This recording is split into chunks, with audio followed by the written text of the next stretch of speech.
Если кто был в прошлое воскресенье, я много говорил о важности хвалы и поклонения Богу. Вот сегодня будет вторая часть этой проповеди.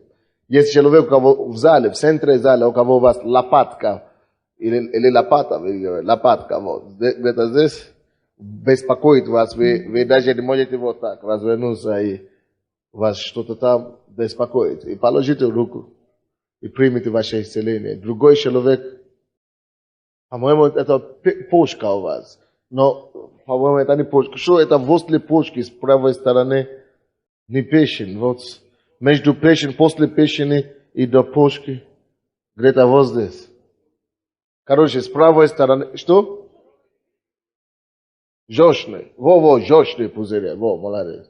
Жёшный. У кого-то беспокоит жёшный пузырь. Если это вы положите руку, пожалуйста, я прошу вас, Господь хочет исцелить вас, выздоровить вас. Слава Богу. Мы продолжаем эту проповедь, которую мы начали. Иуда ведет к победе. Прославление, восхваление Богу ведет к победе. Откроем, пожалуйста, вместе с вами Второзаконие, 33 глава.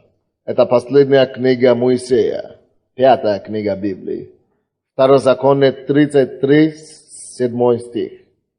Мы уже в прошлый раз мы говорили с вами об те благословении, которые Иаков говорил об Иуде. Сегодня мы хотим посмотреть на благословение, которое сказал Моисей о Иуде. Вы помните, что когда люди в то время, когда люди умирали, старшие люди, они знали, они как-то чувствовали, что вот им надо умереть. И что они делали? Они собирали все свои родственников, своих детей и благословляли их поименно. Возлагали на них руки. И обычно, вот, благословение, которое они говорят, это не просто их вымысли. Это обычно, как вам сказать, Божье пророчество, которое исполняется все равно со временем. То есть обычно Бог вкладывает в их уста такие слова, чтобы говорить. И они молятся за этих людей. И мы видели молитву, которую совершил Иаков на Иуде. И это было очень сильное пророчество. Давайте посмотрим то, что говорит Моисей сейчас. Что Моисей говорит об Иуде. Какое благословение он произнес на Иуде. 7 стих. Но об Иуде сказал сие. Услыши, Господи, глаз Иуды, и приведи его к народу его. Первая эта фраза обозначает, он как бы молится. Она обозначает, Господь услышит глаз Иуды. Что Бог услышит? Иуда, вы понимаете, это что? Прославление. Восхваление Господу. Слушай, невозможно, чтобы прославление было нерезультативным. Бог всегда слышит глаз Иуды. Потому что это было провозглашение Моисея. Он говорит, что услышь, Господи, Господь, ты услышишь глаз Иуды. Если ты хочешь, чтобы твоя молитва стала эффективной, начни вмешивать твою молитву восхвалением, прославлением Богу, в песни, хвале и благодарение. Может быть, не просто песни, но словами благодарения. Почему? Потому что здесь написано, были разные благословения на других людей. Но когда речь дошло до Иуды, Иуда это прообраз хвалы Богу. Это образ людей, которые хвалят и воспевают Богу. И написано, и это Слово Божие, что когда речь идет о хвале Богу, он говорит, Господь услышит. Услышь, Господи, услышит Господь. Глаз хвалы, голос Иуды. Голос хвалы всегда доходит до Господу. Голос хвалы, голос восхваления Бог не отвергает. Бог не закрывает свое ухо на хвале. Давайте, даже в Откровении, книга Откровения, 4 главу, мы видим что-то интересное там. Библия открывает нам, чем занимаются ангели на небе. Кто из вас знает, чем ангели занимаются на небе? Правда. Вы знаете, и ангели занимаются только одним делом на небе. Они воспевают и восхваляют Богу. Им не скучно. Они это делают годами. Так что не думай, что когда мы приходим в церковь, что церковь это концерт. Это мы все участвуем в этом. Мы восхваляем Господу. Мы присоединяемся к ангелам на небе, небесные. Посмотрим. Откровение 4 глава. Посмотрим, пожалуйста, 9 стиха. С 9 стиха 4 глава. И когда Бог показал Иону, апостолу Иоанна, небо, и что он увидел на небе? Он увидел, что как животные воздают славу и честь и благодарение сидящему на престоле Богу. Даже животные на небе, даже животные воздают Богу честь, хвалу и славу и благодарение. Даже животные поют Богу славу и хвалу и благодарение. Сидящему на престоле, живущему во веки веков. Тогда 24 старца падают перед сидящим на престоле и поклоняются. Видите, поклонение в принципе это такое слово, которое, вот, допустим, как люди поклоняются на небе. Написано, они падали на глаз, на лицо свое сидящему на троне. Вот то, что поклонение. Люди поклоняются. Это русский язык, который обозначает действительно умоляться, поклоняться, умириться. То есть, когда мы поем Богу, вот, в этом и заключается отличие между песней, которые мы поем людям, или концерт, и Богу. Этим самым мы посчитаем Бога. Мы отдаем Ему славу. Мы отдаем Ему хвалу. И это Бог требует от нас. Это нужно делать. Не просто на служении тут. Это нужно делать везде. Знаете, когда ты ходишь на улице, ты можешь поклоняться Господу душой. Конечно, не обязательно вот так падать на физически. Но, в принципе, это значит твое сердце. Потому что написано, Бог смотрит на сердце людей. То есть, сердцем ты поклоняешься Господу.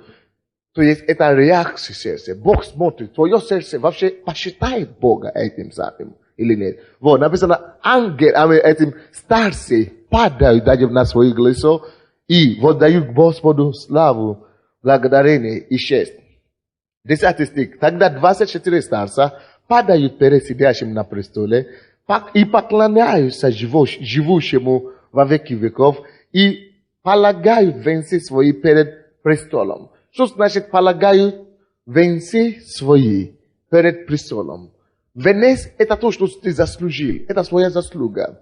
Это твое приобретение. Это твоя слава. Это твоя личное, эго, слава твоя. Это твоя личное достоинство. То, что ты приобрел. То, что ты заслужил. Но во время поклонения и прославления Богу, в том-то и дело, что мы снимаем себе свою гордыню. Мы снимаем свою славу. Мы преклоняем это все перед Агнцем на престоле. Мы снимаем свои личные достоинства и говорим, Господь, слава Тебе. Вот Ты достоин. Мы поглощаемся Богом. Говорю, спасибо Тебе, Господь. Я никто, я не хочу быть никто. Ты меня поднял. Ты дал мне то, что у меня есть. Я был никто. Я знал, кем я был. Я был всего лишь грешником, который ты спас благодатью.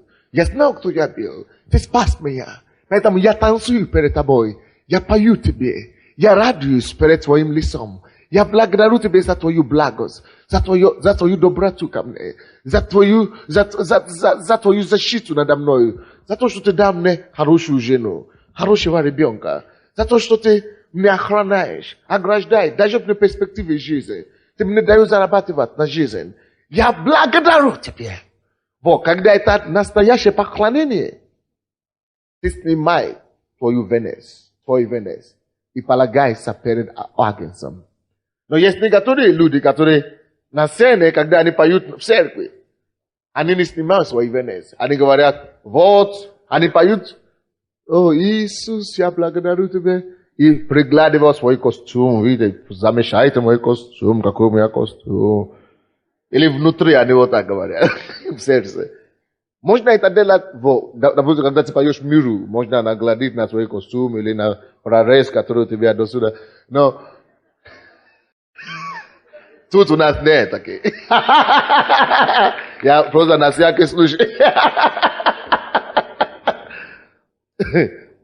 Да, когда ты это поешь в концерте или где-то, тогда можно так делать. Но когда ты поешь в церкви, надо снимать вообще, даже перестать, значит, замещать самого себя.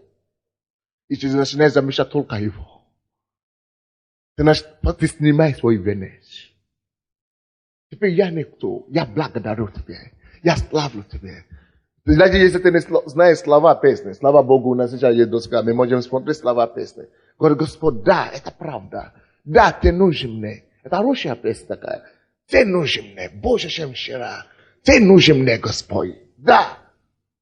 Это поглощает нас. И что это дает? Написано, что Господь услышит глаз Иуды. Господь услышит голос хвалы. Господь не может быть глухим таким поклонением. Господь не может не слышать таким молитвым благодарением. Господь не может не услышать, не ответить на такие искренние прославления. Вот почему Бог говорит, даже ты можешь делать что хочешь, ты можешь молиться годами. Иногда это не получается, это не дает результат. Но когда ты начинаешь прославлять Господа, унижаться перед Ним, восхвалять Его, даже за то, что ты еще не видишь, за то, что Он еще не успел тебе делать. Допустим, ты ищешь работу, ты начинаешь благодарить Господа. Господь, я благодарю Тебя, что Ты мне дашь эту работу. Я не знаю откуда, но я пишу заявление повсюду, я молюсь, я доверяю Тебе, что Ты мне это даешь. Спасибо Тебе, Господь. Дух Твой ищет мне эту работу. Ты поглощен, Господь, ты благодаришь Его. Не обязательно петь. Я уже говорил в прошлый раз. Песни – это всего лишь средство или метод, как можно благодарить, восхвалять и прославлять Господа.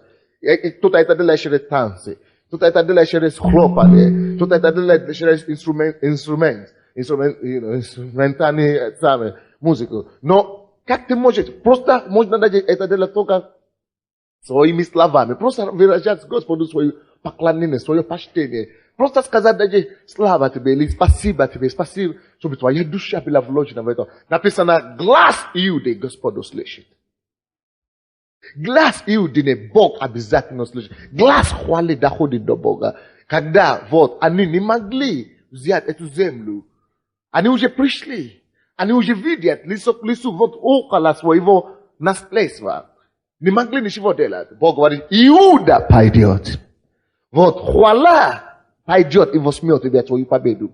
Хвала Иуда пойдет и в руки Иуды я предам эту землю. В руки Иуды я предам наследство. Вот, Иуда пойдет. Когда ты уже делал все, ты уже молился, ты уже искал, ты уже старался, не получается. Иуда пойдет. Потому что Господь обязательно услышит глаз Иуды.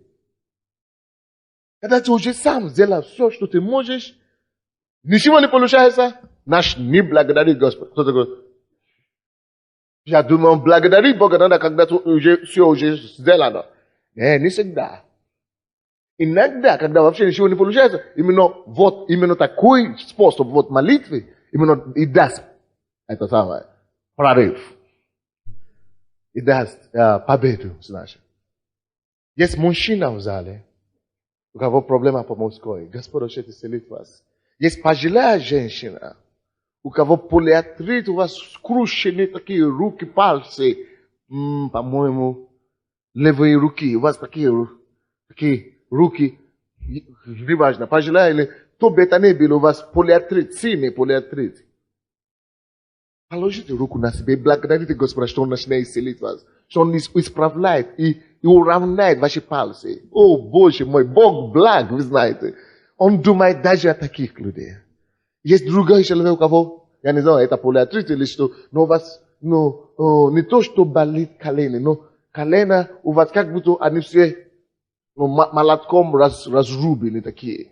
Вот болят вокруг такие неприятные ощущения у вас в двух, обои колена. Тоже положите руку, благодарите Господа, что рука Божья, сама Божья рука прикасается к вам. Просто начните благодарить Его, что Господь, Ты исцеляешь меня. Я благодарю Тебя, Господь. Ты укрепляешь мои ноги, Ты укрепляешь мои мышцы, Ты укрепляешь мои суставы. Я благодарю Тебя за здоровье. Вот, иногда именно благодарение и даст тебе прорыв.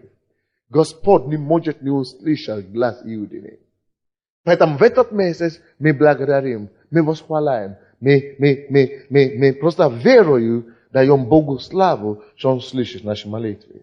Так, в этом 4 главе тоже Откровения написано, эти старцы падают перед Богом, они снимают свои венцы, и они воздают Господу славу. 11 стих, они говорят, достоин Ты, Господи, принять славу и честь, и силу, ибо Ты, это Откровение 4:11, ибо Ты сотворил все. Правильно Бог сотворил все. Ибо Ты сотворил все. И все по Твоей воле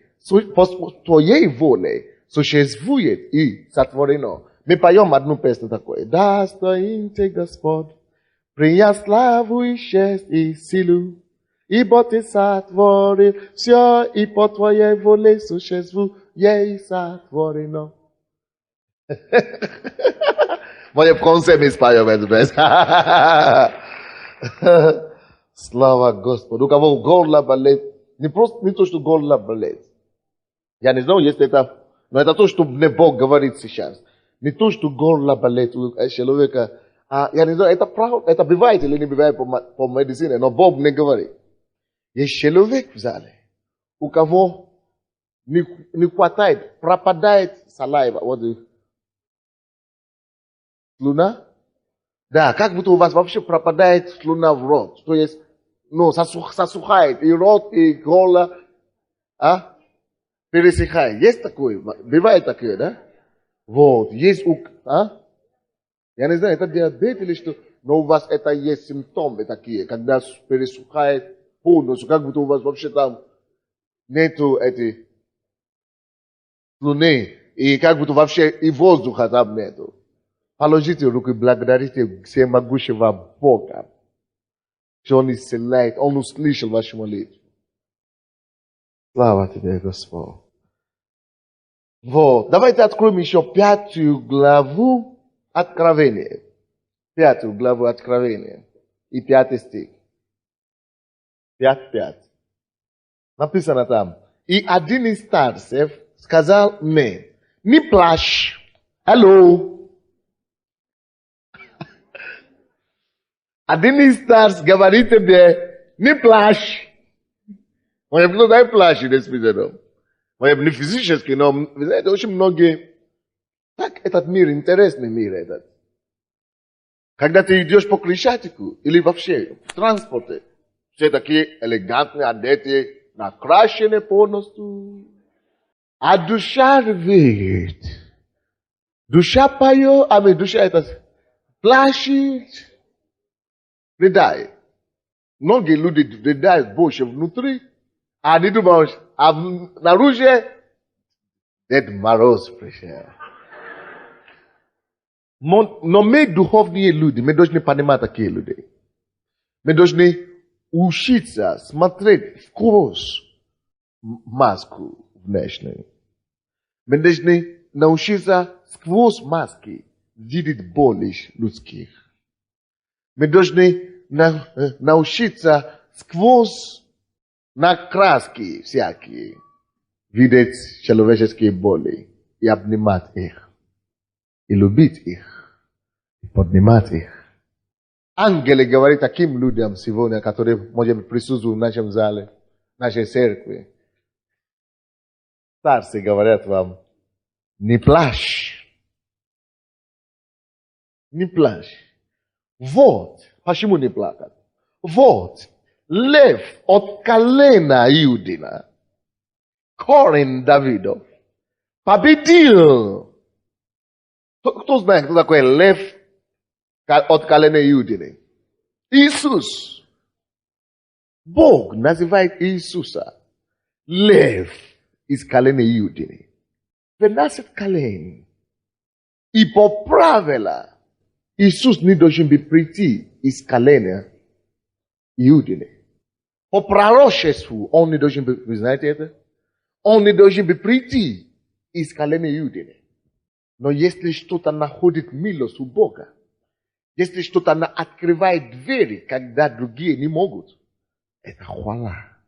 И Бог говорит, что Иисус есть именно лев из колена Иудины, из колена хвалы Иисус. Иисус сам есть человек хвалы. И написано по роду Давидов. Корень Давидов. А Давид, мы знаем, что Давид это человек по сердцу Бога. Почему? Потому что он жил жизнь хвалы. Вот именно эти два, которые жизнь символизирует хвалы и поклонение Богу, именно с ними Бог ассоциирует Иисуса. Иуды. Колено Иуды и корень Давида. Братья и сестры, Иисус выступит как лев в вашу защиту, когда вы восхваляете Его. Хвала, поклонение Господу, это не просто вот, программа или обряд. Кто-то говорит, это американцы приехали петь или свою культуру, насаждать и захватить нашу страну. А я говорю, эстрада, разве это американская культура? Алла Пугачева не американец, не американка. Мы все любим хорошую музыку. Мы все, это Бог дает, не Америка дает. Это Бог дает таланты. Это Бог дает музыку. Это Бог дает прекрасные вещи. Это Бог создал музыку. Но не просто для нас, чтобы нас понять, но чтобы и себя восхвалять. Поэтому, когда мы используем эстраду в церкви, чтобы восхвалять того, кто создал эту музыку, в конце концов. Кто-то вообще уже умудрился сказать, вообще музыка это не от Бога. Да? Когда полностью небо, вот, именно этому и посвящено. Ангелы сами этим занимаются. Как это тогда? Ну, это прямо на небе. Как это тогда? Это не может, это не от Бога. Ну, я не понимаю. Надо читать Библию. И написано, что Иисус есть лев из колена Иудины. Он дает победу. И это самое, где мы говорили, что как Иисус может быть от колена Иудины. Откройте, пожалуйста, Евреям 7:14. Евреям 7:14. Евреи это как раз перед откровением. 7:14. Ибо засвидетельствовано, не то. 7, или как? Есть там, да? Да, есть. Это я 17 читал. Ибо известно, что Господь наш воссиял из колена Иудина, о котором Моисей ничего не сказал относительно священства. Знаете, относительно, в принципе, Иисус, Он священник, Он первосвященник. И если Он должен бы прийти мир, Он должен бы прийти, может быть, от Леви там, да? Или, да, по закону Он должен быть с кем-то, кто связан с этим священством. Но с родами священников. Но Иуда, он не из родов священников. Он песнопевец. Он поет, аллилуйя, аллилуйя. Он поет и прославляет Господа. И почему-то Бог нарушил закон. Он перешагнулся. И послал своего сына. Не через священников, родов священства. Священников. Он послал через рода Иудины. Потому что он знает сердце Бога. Сердце Бога есть хвала. И когда ты это делаешь, любая дверь тебе открывается перед Богом. Иногда я молюсь 2 часа. И я ничего не прошу Бога. 2 часа. Я только благодарю. Когда у меня нет ничего больше сказать на русском языке, я начинаю молиться на иных языках в Духе Святом. И махаси кетери, амахосондори, амакатая. Амахаси. И вы знаете, что Бог делает? Когда ты крещен Духом Святым, когда ангельский язык дал тебе Бог, ты можешь говорить от до завтра. Ты Ты не устаешь, и слова не заканчиваются, потому что это Дух Святой. Что за способность Бог дал нам? Иногда я смотрю на Библию, хочется плакать. Сколько лет эта книга у меня лежала на полке. И сколько лет я сам старался читать ее. Старался понять что-то, но никуда ничего. И теперь я черпаю оттуда богатство, жемчужины. И я говорю, Боже мой, слава тебе все-таки, да? Представляете, что я, человек на земле, говорю на ангельских языках. Я связал с небом, прямо с троном Божьим, благодаря тому, что мы это нашли в Библии. Это делали апостоли. Иисус сказал, всякий веровавший в меня будет говорить иными языками. И это осуществляется в нашей жизни. То мы такие. Но милостью Его. Такие богатства, такие вещи происходят. Просто потому, что мы находим это в Библии. Бог тебе сказал, сделай. И Он это делает. Точно таким же образом. Допустим, вы бы не знали, какая сила имеет слава и хвала, если мы не будем считать. Что это оказывается, что хвала откроет тебе дверь. Оказывается, что Бог всегда услышит хвалы. Оказывается, что если тебе надо владеть свое наследство, написано, что в руки хвалы я дам владычество, я дам землю, я дам победу. Мы бы это же не знали, но ты начали это теперь практиковать. И ты увидишь радость, как твоя жизнь пойдет напролет вперед. Давайте вернемся в это второзаконие, которое мы начали читать. 33 главе, 7 стих. Знаете, однажды Авраам Линкольн говорил, я не могу себе представить, как можно править миром без Библии. А я теперь понимаю, я говорю, я понял, почему теперь люди, которые правят ее без Библии, они вот так и правят. А Достоевский сказал, что это прекраснейшая книга, которую Бог дал нам, что все богатства людские исходят только из этой книги. Или как там он говорил. Никто не знает эту цитату. Это есть богатство. Все то благословение, которое Он предназначил для земли, Он через эту книгу дает. Женщина, у кого опухоль по-женски, пожалуйста, и положите руку на себя и благодарите Господа, что Он исцеляет вас прямо сейчас. Вам плохо. Даже прямо, как я говорю, вы начали чувствовать боль там. Но все равно благодарите Бога. Да. Благодарите Его. Ложите руку на себя. Я благодарю Тебя, что Ты исцеляешь мою сестру. Удаляешь эту опухоль без нажи. Не будет операции. Именем Иисуса эти приступы я повелевал прекратиться прямо сейчас. Пускай сила Духа Святого восстановит это тело.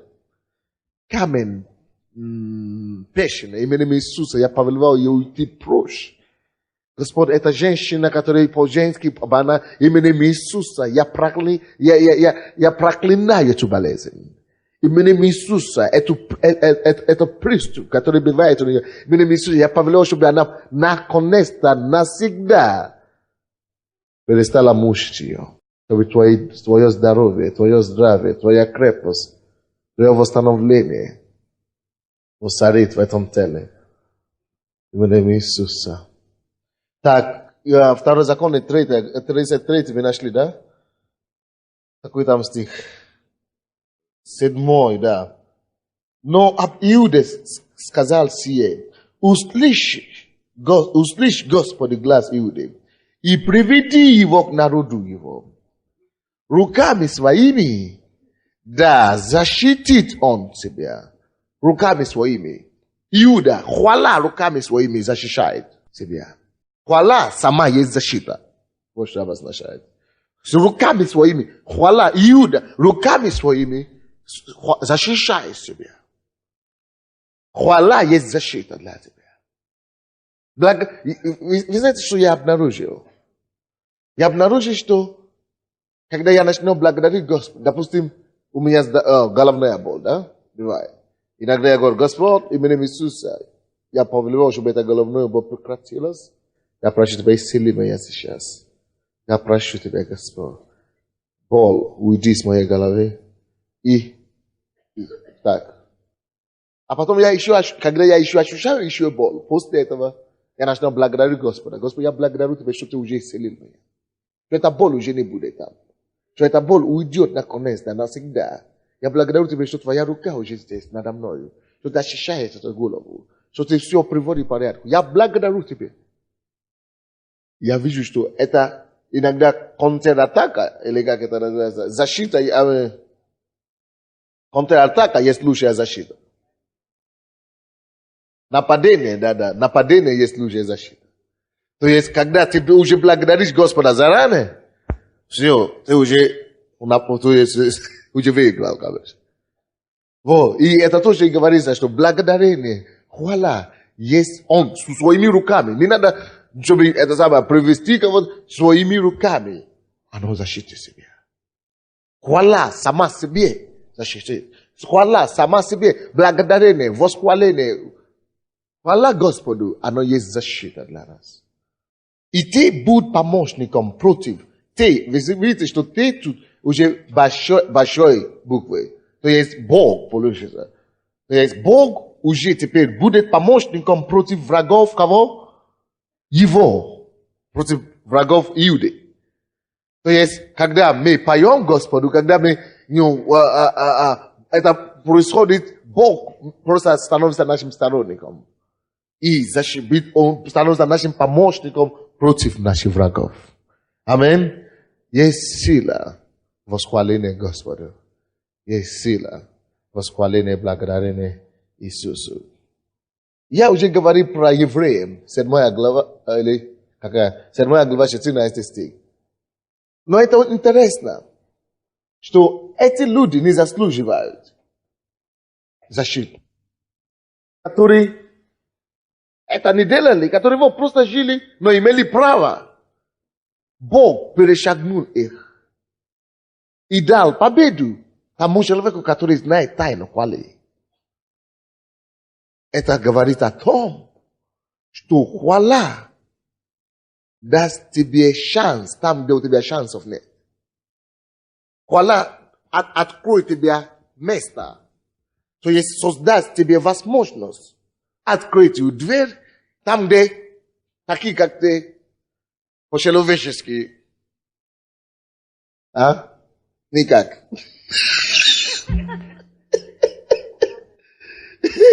Иуда сам под своим достоинством и по своим этим качествам, ну никак не, это самое, не должен, он не квалифицирован, или как мы говорим. Не квалифицирован, не подходящий кандидатура получается. То есть, ну, он не должен бы получить ничего. Но он знал, как славить Бога. Он славил и благодарил Господа. И когда ты умеешь прославлять и хвалить Бога, не просто вот раз в году, когда тебе получится что-то, экзамен сдать или что-то, а когда ты вообще прославляешь и благодаришь Господа. Бог начинает тебе давать успех там, где по-человечески ты не должен быть вообще ничего иметь. То есть те, которые сильнее тебя, они начнут удивляться, как это он прорвался. Как фарис, как это он прорвался. Как это у него получилось. Но потому что Бог ведет войну за него. Иуда, колено Иуды не должны быть дать Иисуса. Они не должны были дать этого Мессия. Но потому что они знают, что такое хвали. Бог создал им возможность и дал им это место. На английском это называется, кто-нибудь понимает по-английски здесь? God bringing you to a place of unmerited favor. God taking you, bringing you to a place of unmerited favor. Favor. Это значит, Бог тебя приводит место незаслуженной благодати. Место незаслуженной милости. Место ты не заслужил, но Бог сам приводит тебя вот за руку. Разве это не классно? Это то, что происходит через... Это то, что происходит через хвалы и благодарение. Еще одно последнее, что я скажу, о хвале, то, что даст вам. Поэтому я проповедую на теме Иуда ведет к победе. Иуда ведет к наследству. Есть жизнь хвали Богу, жизнь благодарения Богу. Даже заранее, даже за тех вещей, которые ты еще не получил. Вот жизнь благодарения Богу за все. Даже если плохо. Мы не понимаем, почему это случилось так, но мы благодарим Бога. Я это не все понимаю, но я благодарю Бога. Даже это надо благодарить Господа, и Бог это сделает, чтобы оно пошло тебе на пользу. Я вспоминаю сейчас, когда я приехал сюда, в Советский Союз, я 2 недели в протест, я был верующим уже, но в протесте я не выходил из гостиницы. Ну, я не уехал по назначению, по направлению. Я говорю, нет, я уеду домой. Это было 13 лет тому назад. Я говорю, я никогда в жизни, я закончил школу хорошо, хороший диплом у меня был. Я выиграл стипендию, как один из лучших студентов, чтобы учиться за рубежом, за стипендию, за счет государства. И мне сказали, выбери 3 страны мира, любые страны мира, мы тебя пошлем туда. Я выбрал США, Великобритания, и 3-е место я поставил Советский Союз, потому что я тогда, мне было 19 лет, наивный такой. Я думал, что если Советский Союз это супердержава, я думал, это то же самое, как в Америке. Супердержава есть супердержава, какая разница, я думал. Я-то не знал, что это только... Но это была пропаганда, которая дошли до нас в Африке. Я думал, то же самое значит. Поэтому я поставил его туда. Мне сначала пришло приглашение ехать в Колумбийский университет в Америке учиться. Но я был верующим уже, я уже покаялся. Полгода всего лишь. И я молился. И я, и пастор, пришло слово от Бога, и мне, и пастору, что нужно ехать в Советский Союз. Но какая разница, это же супердержава. Я радостно собрал сумку и поехал.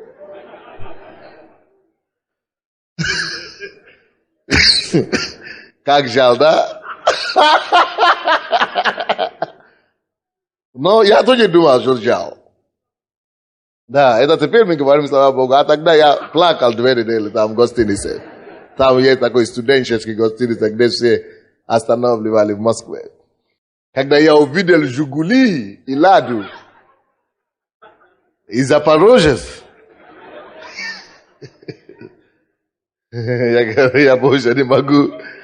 Я говорю, я тут больше 2 недели не выдержу, я уеду обратно.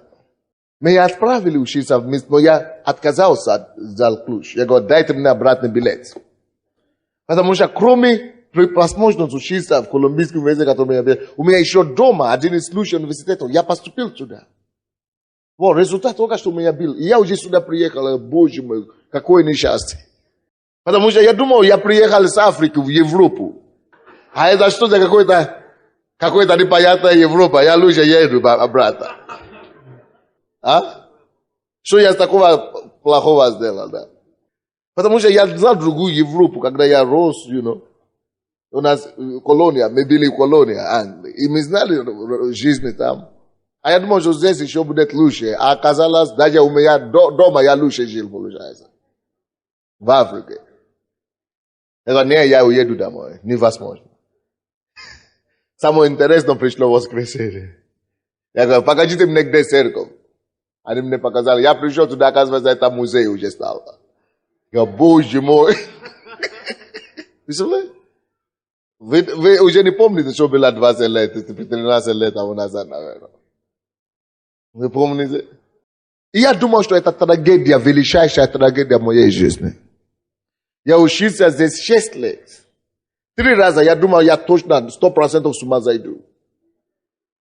Потому что кому бы я не пытался проповедовать о Боге, вот сейчас, что я сейчас делаю, они мне говорят, либо ты ненормальный.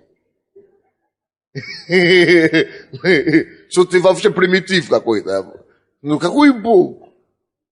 Какой бы это у нас старушки верят Бога. Когда они перед смертью, чтобы застраховаться, они мне так говорят. Это то, что мне профессор сказал в университете. Серьезно? А потом еще в общежитии еще хуже. В общежитии. Ты что, не пьешь? Не пью. Даже на праздник? Нет. Даже Новый год? Нет. Ну даже рюмку? Нет. А что, ты спортсмен? Даже спортсмен? Я говорю, нет. Тогда либо ты шокнутый, либо ты... Потому что не только ты не пьешь. А говорит, ты не пьешь, не пьешь. А куришь? Нет. А тебе чуть-чуть за компанию? Нет. Не колешься? Нет. А девушка у тебя есть? Нет. А, все.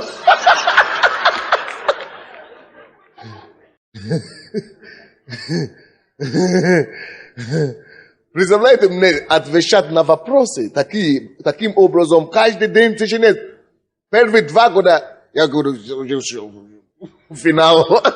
Поэтому 3 раза у меня пришло мысли, что может быть действительно не прав, может быть действительно, что у меня уже не ладится с головой. В университете, как Белая Ворона. Это было тяжело очень, быть верующим и так далее. Очень тяжело, не так сейчас. Я начинал кому-то говорить о Боге. Мои друзья, все, мы учимся, когда в учебе все. Как только что я начинал говорить о Боге, извини, мы все вот так прощались со мной, короче. Это было тяжело. И я думал, какая беда у меня в жизни, я молодость потерял. Свою.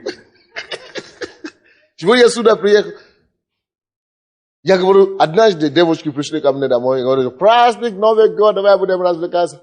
А я читал Библию. Я говорю, не, я верующий, я не гуляю, я жду свою жену, я молюсь Богу об этом. И что? Бог запрещает. Они так издевались. Но слава Богу, время ушло, время разное приходит. Теперь они приходят ко мне, Сонди, почему ты тогда не сказал нам, что это все есть, Бог есть? А я пытался, они тогда меня так издевались. И я думал, да, представляете, 3000 человек в общежитии, а я такой единственный. Ну вообще все люди смотрят на меня, думаю. Я пошел и начал заниматься спортом. Это меня спасло чуть-чуть. А говорю, спортсмен? Да, спортсмен. Там люди не могли понять это. Но стоит даже немного терпеть, неудачи или невезение ради Господа. Просто, даже в этой случае, просто благодари Господа. Так что, когда мы уже 2 недели отказался ехать по направлению, я говорю, если вы мне дайте обратный билет, все, я что-то с собой сделаю. А потом Бог мне сказал, ты верующий или не верующий? Я говорю, я верующий. Ты молился или не молился до того, как ты приехал? Я молился. Я тебе привез сюда.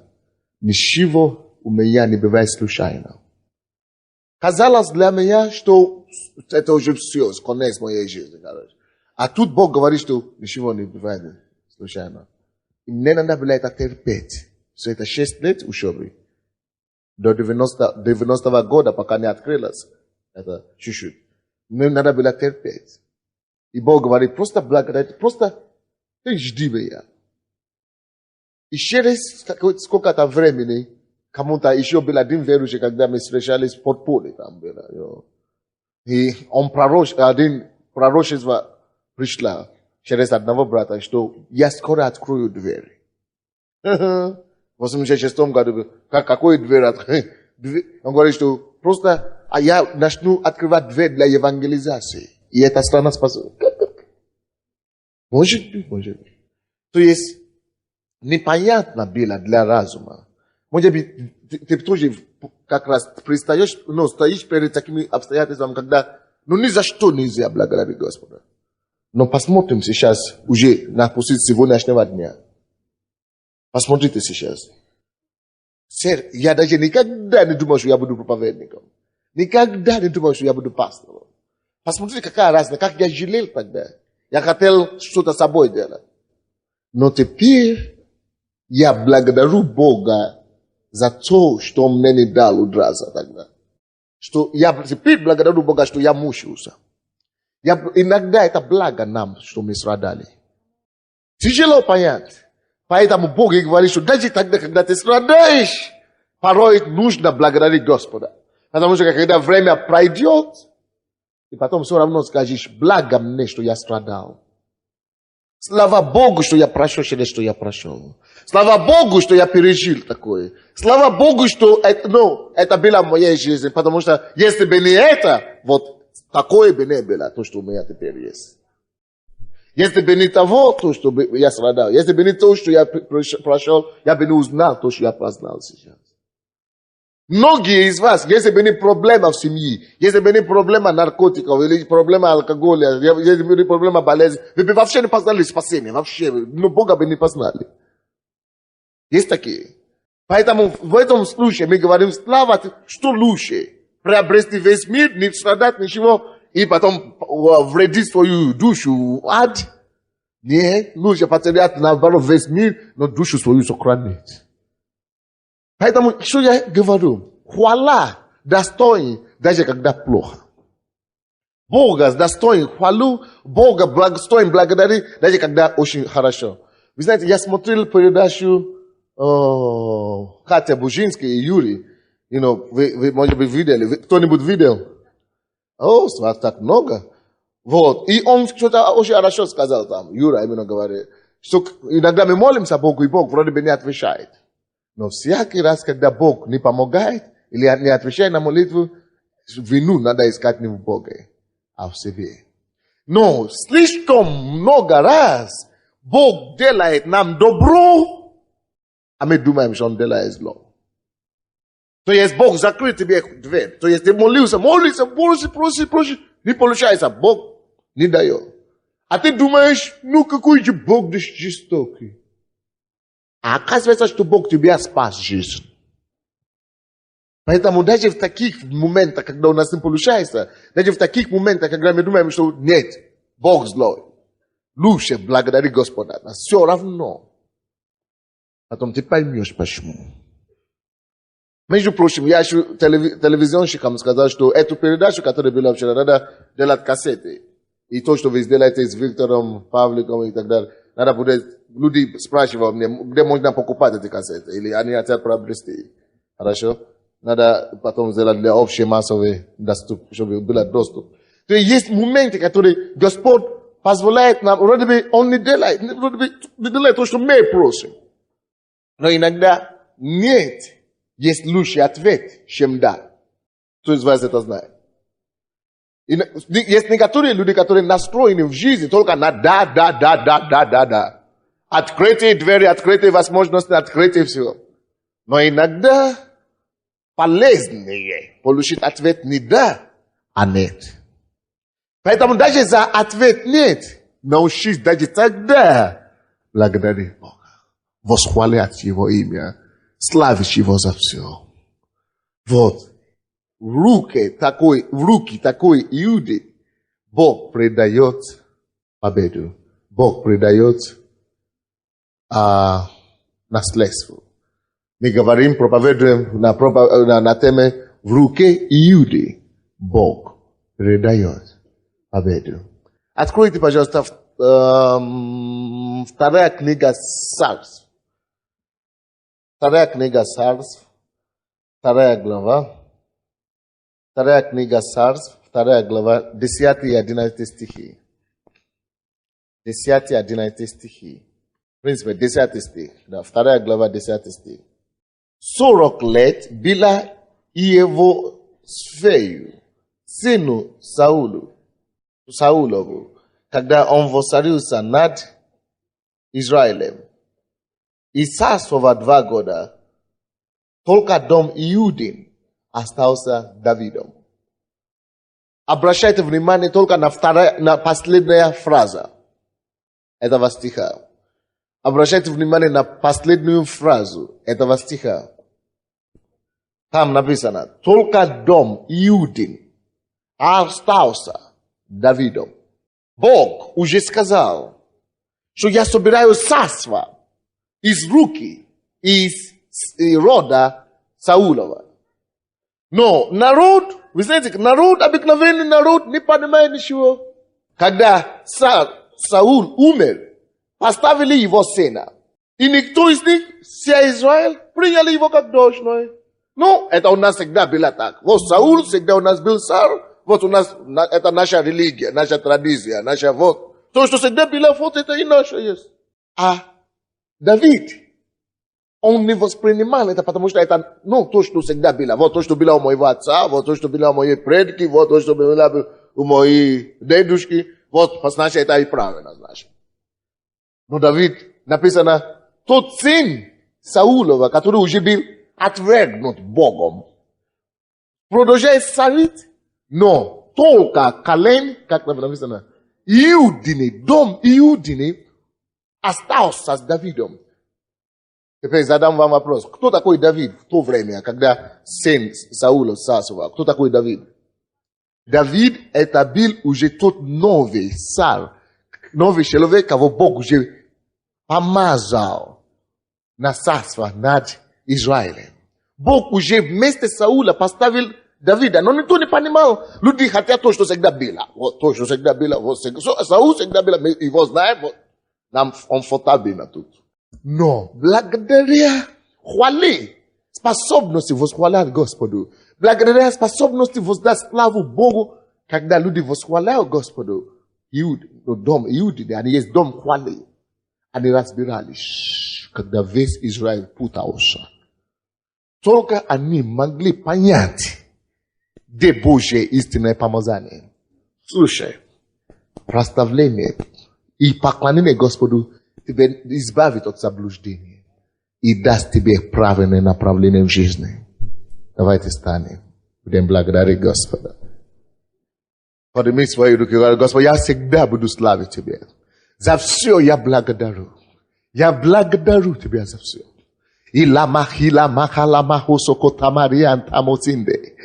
благодарю Тебя за мою семью, за мою работу, за моего ребенка, за моих детей, за все то, что Ты дай в моей жизни. За способность петь, за способность танцевать, за способность благодарить, за способность хвалить Твое имя. За все то, что я понимаю, и то, что я не понимаю в моей жизни. Я славлю, я благодарю. Славьте Господа. И в руки хвали Бог предаст победу. В руки хвали Бог предаст наследство. Благодари, хвалите Его. Будем просто благодарить все Его. Как мы можем максимально. Будем просто благодарить Его заранее. За все, за то, что мы уже предали в Его руки. За то, о чем мы уже молились Ему. За все в нашей жизни. За все победы за предыдущий год, в следующем году. За все победы в этом году. Просто останемся на месте. Будем просто славить, благодарить. Господь, моя сила и щит. Давайте просто славим Господа. Похвалим Его. Аллилуйя. Давайте, Господь, моя сила и щит. Давай.